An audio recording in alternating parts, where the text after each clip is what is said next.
Hi നമസ്കാരം പ്രിയപ്പെട്ടവരെ. ചിരിച്ച് പണ്ടാരം അടങ്ങിയിരിക്കുക ഒരു പ്രധാനപ്പെട്ട ഒരു വാർത്ത ഇന്നലെ നമ്മൾ കേട്ടായിരുന്നു. VK പ്രശാന്ത് MLA ഓഫീസ് ഒഴിയണമെന്ന് ശ്രീലേഖ. പുള്ളിക്കാരി ഇപ്പോഴും വിചാരിച്ചിരിക്കുന്നത് കേരളത്തിന്റെ IPS ഉദ്യോഗസ്ഥയാണ്. ഇപ്പൊ പുതിയൊരു പദവി കൂടെ കിട്ടുമെന്ന് വിചാരിച്ചുകൊണ്ടായിരുന്നു ഈ തിരുവനന്തപുരം കോർപ്പറേഷനിൽ നിന്ന് മത്സരിച്ച് അവിടെ നിന്ന് വിജയിച്ചു ശ്രീലേഖയെ അവിടുത്തെ കോർപ്പറേഷൻ മേയർ ആക്കുമെന്ന് പറഞ്ഞു. എന്നാൽ 8ന്റെ പണിയാണ് BJP നേതാക്കന്മാരെല്ലാം അവിടെ കൊടുത്തിരിക്കുന്നത്. നമ്മൾ കേരളത്തിലെ കാളകൂട വിശ്വം എന്നൊക്കെ പറയുന്ന നമ്മുടെ വിശകല അമ്മായി ആയിരുന്നു. പക്ഷെ അതിലും മുന്തിയ ഐറ്റമാണ് ഈ സാധനം. അത് അവർക്ക് നന്നായിട്ട് അറിയാത്തതുകൊണ്ടാണെന്ന് തോന്നുന്നു ഇപ്പൊ VV രാജേഷാണ് അവിടുത്തെ മേയർ സ്ഥാനത്തേക്ക് വന്ന് ഡെപ്യൂട്ടി മേയറായിട്ട് വേറൊരു പെങ്കൊച്ചിനെയാണ് ഇപ്പൊ എടുത്തിരിക്കുന്നത്. എന്തായാലും ഇതിനകത്തൊന്നും ഉൾപ്പെടുത്താത്തത് കൊണ്ടും ഈ സത്യപ്രതിജ്ഞ ചടങ്ങ് നടക്കുന്ന സമയത്ത് VV രാജേഷ് സത്യപ്രതിജ്ഞ ചെയ്യുമ്പോൾ തന്നെ അമ്മച്ചി അവിടുന്ന് സ്ഥലം വിടുന്ന കാഴ്ചയാണ് ഇപ്പം നിങ്ങൾ കണ്ടുകൊണ്ടിരിക്കുന്നത്. അമ്മച്ചി അവിടുന്ന് ഇറങ്ങി ഓടിക്കളഞ്ഞിട്ടുണ്ട്, അതൃപ്തി പ്രകടിപ്പിച്ചു എന്നുള്ളതാണ്. അപ്പം കേരളത്തിൽ എവിടൊക്കെ BJP വന്നിട്ടുണ്ടോ അവിടെ എല്ലാം പ്രശ്നങ്ങൾ തുടർന്നുകൊണ്ടിരിക്കുന്നത്. അതിപ്പം BJP മാത്രമല്ല, BJPക്ക് സപ്പോർട്ട് ചെയ്തുകൊണ്ട് കോൺഗ്രസിന്റെ കുറെ വേട്ടാവാളിയന്മാർ 8ഓളം വരുന്ന കൗൺസിലർമാരാണ് പിന്തുണ കൊടുത്തിരിക്കുന്നത്.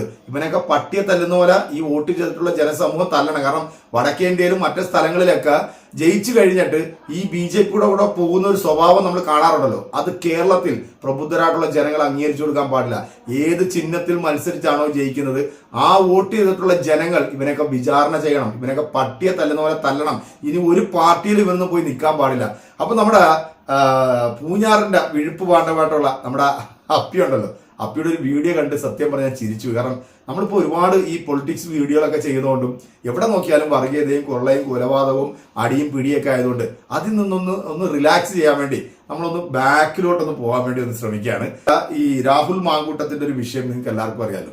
അദ്ദേഹത്തിന്റെ ആ ഒരു പെൺവിഷയം അദ്ദേഹത്തിനോട് താല്പര്യം തോന്നി പുള്ളിയോട് വന്ന് നിന്ന് 1ഉം 2ഉം 3ഉം പ്രാവശ്യമൊക്കെ പുള്ളിക്കാരനുമായിട്ട് എല്ലാം ചെയ്തു കഴിഞ്ഞിട്ട് അവസാനം വന്നിട്ട് പരാതി കൊടുത്തത് നമ്മൾ കണ്ടു. ചില യുവ നടിമാര് രാഹുൽ മാങ്കൂട്ടത്തിനെതിരെ വരുന്നതൊക്കെ നമ്മൾ കണ്ടായിരുന്നു. പൂർണ്ണ പിന്തുണ കൊടുത്ത് ആദ്യം തൊട്ട് അവസാനം വരെയും സത്യങ്ങൾ വിളിച്ചു പറഞ്ഞിട്ടുള്ള ഒരു സോഷ്യൽ മീഡിയ ഇൻഫ്ലുവറാണ് നമ്മുടെ രാഹുൽ ഈശ്വർ അല്ലെ. രാഹുൽ ഈശ്വർ ഇത് പറഞ്ഞതിന്റെ പേരിൽ 10-26 ദിവസം ജാമ്യം നിഷേധിച്ചുകൊണ്ട് അദ്ദേഹം ജയിലിൽ കിടക്കുന്ന കാഴ്ചയും കണ്ടു. ഇപ്പൊ അദ്ദേഹം പുറത്തു വരികയും ചെയ്തിട്ടുണ്ട്. അപ്പം ഇതൊക്കെ കണ്ടപ്പോഴത്തേക്ക് നമ്മുടെ പൂഞ്ഞാറിന്റെ വിഴുപ്പുപാണ്ഡത്തിന് ചിരി. കാരണം ചിരി അടക്കാൻ മേല. പെണ്ണ് വിഷയത്തിലാണല്ലോ രാഹുൽ മാങ്കൂട്ടനെ പിടിച്ചത്. അപ്പൊ നമ്മുടെ PC അപ്പിയുടെ ആ ഒരു പഴയ വീഡിയോ സുനിൽ എന്ന് പറയുന്ന ഒരു യൂട്യൂബർ ചെയ്തിട്ടുണ്ട്. സത്യം പറഞ്ഞാലോ കേട്ട് ഞാൻ ചിരിച്ച് തലകുത്തി എന്നുള്ള. ഇനി നിങ്ങൾ കേട്ട് ഒന്ന് എൻജോയ് ചെയ്ത് നിങ്ങളുടെ കമന്റ് അറിയിക്കുക. പൂഞ്ഞാർ PGക്ക് ചിരി വരുന്നെന്ന് രാഹുൽ മാങ്കൂട്ടവുമായി ബന്ധപ്പെട്ട വിഷയത്തിൽ ഈ നാട്ടിലെ സകല കാവറക്കുകളും അഭിപ്രായ പ്രകടനം നടത്തിയിരുന്നു. പൂഞ്ഞാർ PGയുടെ കുറവ് മാത്രമേ ഉണ്ടായിരുന്നുള്ളൂ. ആ കുറവും കൂടി ഇപ്പോൾ PG നികത്തിയിരിക്കുകയാണ്. PGക്ക് ഇതെല്ലാം കണ്ടിട്ട് ചിരിക്കാൻ തോന്നുന്നതാണ് പറയുന്നത്. അതേ PG, നിന്റെ ആ പഴയ കാര്യം ഓർക്കുമ്പോൾ ഞങ്ങൾക്കും ശരിക്ക് ചിരിക്കാനാണ് തോന്നുന്നത്. ഈ PGയുടെ കഴിഞ്ഞ ദിവസം പത്രസമ്മേളനം നടത്തിയ ആ രാഹുലിനെ കുറിച്ചും രാഹുൽ മാങ്കൂട്ടത്തെ കുറിച്ചും നടത്തിയ ആ പരാമർശം കണ്ട ശേഷം രാഹുൽ മാങ്കൂട്ടത്തിൽ എന്ന വ്യക്തി ഒന്നാലോചിച്ച് നമ്മുടെ വിധി രാഹുൽ മാങ്കൂട്ടത്തിൽ വൃത്തികേട് കാണിച്ചതിന് സപ്പോർട്ട് ചെയ്തതിന് വേണ്ടി രാഹുൽ ഈശ്വർ അവൻ ജയിലിൽ കിടക്കുക, പൂക്കൃത്യം കാണിച്ച് റോഡിൽ കൂടെ നടക്കുക. ഈ വിധിയെ ഒന്ന് ആലോചിച്ച് രാഹുൽ മാങ്കൂട്ടത്തിൽ കാണിച്ചാലും ശരിയാന്ന് പറഞ്ഞതിൻ്റെ പേരിൽ രാഹുൽ ഈശ്വർ ജയിലിൽ കിടക്കുക. ഇപ്പോഴും ജയിലില്ല, ജാമ്യമില്ല. അത് ചെയ്ത രാഹുൽ മാങ്കൂട്ടത്തിൽ തുടരുന്ന ഹൈക്കോടതി പറഞ്ഞിരിക്കുന്നത് സുഖമായിട്ട് ഇങ്ങനെ നടക്കുക. ഒന്ന് ആലോചിച്ച് പെട്ടുപോയി. എനിക്ക് ചിരി വന്നു. അല്ല, ഞാൻ പറഞ്ഞത് ശരിയല്ലേ? അവൻ ചെയ്ത പാപം ഇവൻ കുഴപ്പക്കാരനല്ലെന്ന് പറഞ്ഞതുള്ളതാണ്. അവനകത്ത് കിടക്ക്, നീ ഓടിക്കോളാം. എന്തൊരു കഷ്ടകാല. നമുക്ക് PGയുടെ ആ പഴയ ആ സല്ലാപം ചക്രപ്പെണ്ണെ ആരും മറന്നിരിക്കാനിടയില്ലല്ലോ. അതായത് മക്കളും മക്കളുടെ മക്കളും ആ കൊട്ടത്തേങ്ങ പരുവമായി. ഇയാൾ തന്നെ പറഞ്ഞിട്ടുണ്ട് തന്റെ വയറ് കാരണം 33 കൊല്ലമായി തന്റെ PP കണ്ടിട്ടെന്ന് പറഞ്ഞ ആ PC ജോർജാണ് ഈ പറയുന്നത് ഓർക്കണം. ആ PGയുടെ പഴയ ആ ചക്രപ്പെണ്ണുമായുള്ള സല്ലാപം ഒന്ന് കേട്ട ശേഷം നമുക്ക് തിരികെ വരാം. ഇവനാണ് രാഹുലിനെ കളിയാക്കിച്ചിരിക്കുന്നത് എന്ന് മനസ്സിലാക്കുക. Hello, good morning sir. എന്താണ് ചക്രപ്പെണ്ണെ വിശേഷം? ഇവിടെ വെറുതെ ഇരിക്കുന്നു, അതല്ലാതെ എന്താണ്. ഞാൻ ഇന്ന് ട്രിവാൻഡ്രത്തുണ്ട്. ഇന്നലെ വർക്ക് ഉണ്ടായിരുന്നു സർ ചെന്നൈയില്. അത് ഈ രാത്രി തിരിച്ചു വന്നു. ഇന്നിപ്പോ ഇവിടെ ഇരിക്കുന്നത്. ഞാൻ തിരുവനന്തപുരം വന്നാൽ മതി, നമുക്ക് കാണാം. നമുക്ക് നമ്മുടെ ഈ ഞാനേ 9:30 മണി വരെ ഇവിടെ ഗസ്റ്റ് ഹൗസിലുണ്ട്. 9 വരെ തിരുവനന്തപുരം ഗസ്റ്റ് ഹൗസിലല്ലേ?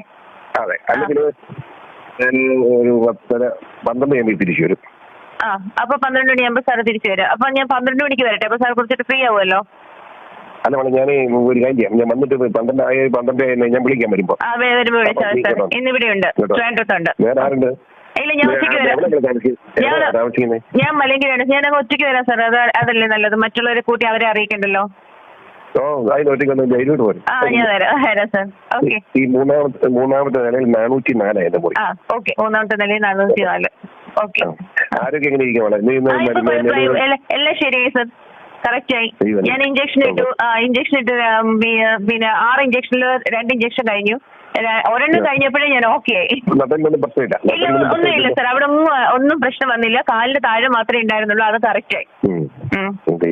അതെ സാർ, താന്റെ അടുത്താണ് ഞാൻ ആദ്യമായിട്ട് അത് പറയുന്നത്. ബാക്കിയുള്ളവരുടെ അടുത്ത് ഒന്നും പറഞ്ഞില്ല. Okay sir. സാർ അപ്പൊ എന്നെ വിളിച്ചാൽ മതി സാർ. ഞാനിവിടെ ഓക്കെ, തീർച്ചയായിട്ടും സാർ. അതുപോലെ നിയമസഭാ തെരഞ്ഞെടുപ്പ് അടുക്കാറായപ്പോൾ പീച്ചിയുടെ നിറം മാറുന്നത് കാണുക. ഓന്തിനെ പോലും നാണിപ്പിക്കുന്ന രീതിയിൽ പീച്ചി ഇപ്പോൾ ആ മുസ്ലിം സഹോദരന്മാരെ കുറിച്ച് ഇദ്ദേഹം പറഞ്ഞിരുന്നത് എന്താണെന്ന് നമുക്കറിയാം.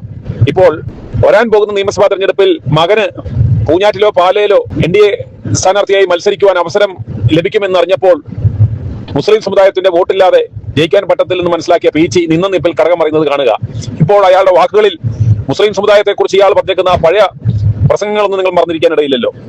ഇപ്പോൾ ആ മുസ്ലിം സമുദായം സ്നേഹം വഴിഞ്ഞൊഴുകുന്നത് കാണുക. മുസ്ലിം സമുദായത്തിനല്ലെന്ന് അങ്ങനെ പറയില്ല. ഒരു സമുദായത്തെ അങ്ങനെ കുറ്റപ്പെടുന്ന മര്യാദയില്ല. നിങ്ങൾ ഏത് സമുദായം എന്ന് അറിയാവുക, അതിന് മറുപടി ഞാൻ പറഞ്ഞേനെ. അത് ചെയ്യരുത്. മുസ്ലിം സമുദായം എന്ന് പറഞ്ഞ് ഭാരതത്തിൽ സ്വാതന്ത്ര്യത്തിന് എത്രയോ വലിയ സംഭാവന ചെയ്തൊരു സമൂഹമാണ്. കണ്ടിൽ നോക്കാൻ പറ്റുമോ? പക്ഷേ അതിനകത്ത് മുഴുക്കുത്തുണ്ട് ആ സമുദായത്തിൽ, നിഷേധിക്കാൻ പറ്റുമോ? ഇവിടെ ജയിലിൽ കിടക്കുന്നവരില്ലേ? രാജ്യവിരുദ്ധ പ്രവർത്തനം നടത്തുന്ന പ്രതിലോമ ശക്തികളായി വളരുന്ന ഒരു വിഭാഗം മുസ്ലിം സമുദായത്തിലുണ്ട്. അത് സത്യമാണ്. അത് എല്ലാ മതത്തിലും ഉണ്ട്. ഇവിടെ ഇപ്പം മണിപ്പൂരെടുത്ത ക്രിസ്ത്യാനിയില്ലേ? ഹരിയാനയിലെടുത്ത ഹിന്ദു ഇല്ലേ? എല്ലാ മതവിഭാഗങ്ങളും ഇതുപോലുള്ള രാജ്യവിരുദ്ധ വിധ്വംസ പ്രവർത്തകനായിട്ടുള്ള ആളുകളുണ്ട്. അവരെ നമ്മൾ ഒറ്റപ്പെടുത്തണം. മുസ്ലിം സമൂഹത്തിന് പറ്റിയിരിക്കുന്ന ഇവരെ ഒറ്റപ്പെടുത്താൻ അവരിതുവരെ തയ്യാറായില്ല. അതുകൊണ്ട് മുസ്ലിങ്ങളെ മുഴുവൻ നിങ്ങളെല്ലാം കൂടെ കുറ്റം പറയുക. എനിക്കിവർ മുസ്ലിങ്ങളായിട്ട് ഇത്രയേറെ ബന്ധമുള്ളതുകൊണ്ടാണ് പറയുന്നത്. അവരങ്ങനെയുള്ളവരല്ല. ഞാൻ രാജ്യസ്നേഹികളായിട്ടുള്ള ആളുകൾ എത്രയോ ആയിരം. പക്ഷേ കുഴപ്പക്കാരുണ്ട്. ആ കുഴപ്പക്കാരെ അറസ്റ്റ് ചെയ്യണമെന്ന് ഞാൻ പറയുന്നത്. അവർ ഒരു നടപടി സ്വീകരിക്കണം. കണ്ടല്ലോ, ആർക്കും വേണ്ടാതെ കിടന്ന പീച്ചി ഇപ്പോൾ സംഘക്കൂട്ടിലാണ്. ഇയാളുടെയും ഇയാളുടെ മകന്റെയും നാവാണ് ഇപ്പോൾ അവർ വർഗീയ വിഷം വമിപ്പിക്കുവാൻ സംഘപരിവാർ ശക്തികൾ ഉപയോഗിച്ചുകൊണ്ടിരിക്കുന്നത്. അതിനുവേണ്ടി ആത്മാർത്ഥമായി പണിയെടുത്തുകൊണ്ടിരുന്ന ഈ പീച്ചിയെയും ജക്കനെയും ആർക്കും വേണ്ടാത്ത അവസ്ഥയായി ഇവന്മാർ പറയുന്നതിന് ഒരു വിലയും ജനങ്ങൾ കൽപ്പിക്കുന്നില്ല എന്ന് മനസ്സിലാക്കി രണ്ടും ഇപ്പോൾ ഷെഡിൽ കയറിയ അവസ്ഥയാണ്. ഇപ്പോൾ പതുക്കെ ഇതാ അവസരം കിട്ടിയപ്പോൾ പതുക്കെ പുറത്തിറങ്ങിയിരിക്കുകയാണ്.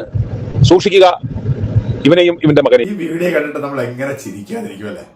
ഓഹ്, നട്ടലിൽ നിന്ന് വല്ല കുഴപ്പമുണ്ടോ? നട്ടലിൽ നിന്നൊരു കുഴപ്പമില്ല. ആദ്യത്തെ ഇഞ്ചക്ഷൻ തന്നെ ഞാൻ ഓക്കെ ആയി. അപ്പൊ നട്ടലിന്റെ വിവരങ്ങളൊക്കെ കൃത്യമായിട്ട് ചോദിച്ചറിഞ്ഞിട്ടുണ്ട്. പിന്നെ ഈ വയറ് കാരണം പൊട്ടാസ് കാണാൻ പറ്റത്തില്ല എന്ന് PC പറഞ്ഞതാണ് ഇപ്പൊ സുനിൽ പറയുന്നത് നമ്മൾ കേട്ടല്ലേ. ഈ ഒരു വീഡിയോ കണ്ട് നിങ്ങൾ നന്നായിട്ട് എൻജോയ് ചെയ്ത് കാണുമെന്നാണ് ഞാൻ വിശ്വസിക്കുന്നത്. പിന്നെ മുസ്ലിങ്ങളെ കുറിച്ചിട്ട് പറഞ്ഞൊക്കെ കേട്ടല്ലോ അല്ലെ. വരാൻ പോകുന്ന തെരഞ്ഞെടുപ്പിന്റെ മുന്നോടിയായിട്ട് ഒരു അങ്ങോട്ട് കൊടുത്ത. പക്ഷെ നിന്നെയും നിന്റെ മകനെയും ഈ കാസ വിവാദത്തിൽപ്പെട്ടിട്ടുള്ള ഈ കൂസന്മാരെയൊക്കെ നല്ല വൃത്തിക്ക് മനസ്സിലാക്കി വെച്ചിട്ടുണ്ട് പൂഞ്ഞാറിലെ ജനങ്ങൾ. അതുകൊണ്ട് തന്നെ കെട്ടിവെച്ച കാശ് പോലും കിട്ടാത്ത രീതിയിൽ അവിടുത്തെ ജനങ്ങൾ നിന്നെയൊക്കെ ഒന്ന് ഓടിച്ചതാണ്. നിന്റെ മകനും വരാൻ പോകുന്ന അതേ ദുരന്തം തന്നെ ആയിരിക്കും. നക്കുക വെളുപ്പിക്കുക എന്നുള്ള നിന്റെയൊക്കെ സ്വഭാവമാണല്ലോ. അല്ലാതെ ആണുങ്ങളെ പോലെ നട്ടല് വിരിച്ചുകൊണ്ട് ഒരു അഭിപ്രായം പറഞ്ഞിട്ട് ആ അഭിപ്രായം പിന്നെ മാറ്റി പറയുന്ന സ്വഭാവം കാണിക്കുന്നവരെ നമ്മൾ വേറെ പേരിട്ടാണ് വിളിക്കുന്നത്. അതെന്റെ പ്രിയപ്പെട്ട പ്രേക്ഷകർ കൃത്യമായിട്ട് കൊടുക്കുമെന്ന് എനിക്കറിയാം. അപ്പം വീഡിയോ നിങ്ങൾ എൻജോയ് ചെയ്തല്ലോ അല്ലേ? അടുത്തൊരു വീഡിയോ നമുക്ക് വീണ്ടും കാണാം. അതൊരിക്കലും എല്ലാവർക്കും